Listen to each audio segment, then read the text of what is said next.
Hey everyone, today I'm going to show you how to change streaming services in OBS Studio. Without any further ado, let's get started. First, open your OBS application on your computer. Once it launches and you can see the main interface, direct your attention to the upper left corner of the screen.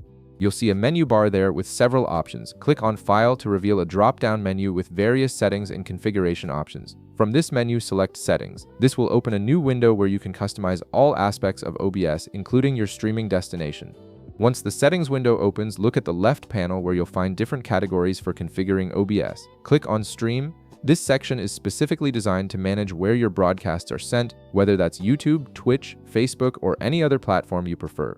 It's your central hub for controlling which service receives your live content. Now at the top of this Stream Settings page, you'll see an option labeled Service. Right beside it, you'll notice a drop-down menu. Click on this drop-down menu to reveal a list of available streaming platforms. You'll see popular services like Twitch, YouTube, Facebook Live, and many others. Browse through the list and select your preferred streaming service from the options available. This tells OBS exactly where to route your stream when you go live. After selecting your streaming service, you'll see an option that says Connect Your Account. It's highly recommended to use this feature as it simplifies the authentication process and ensures a secure connection between OBS and your chosen platform.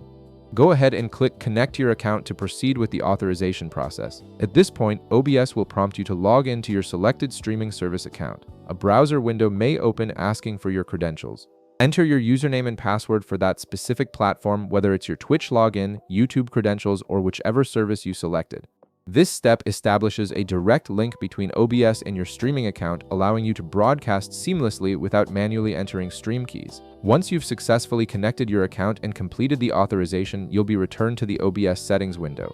Now, to save all these changes you've just made, click Apply in the bottom right corner of the settings window. This ensures that all your new streaming service configurations are saved and ready to use. Finally, click OK to close the settings window and return to your main OBS interface. And that's it. You've successfully changed your streaming service in OBS Studio and you're all set to broadcast to your new platform. If this video helped you out, be sure to leave a like, subscribe, and I'll see you in the next one.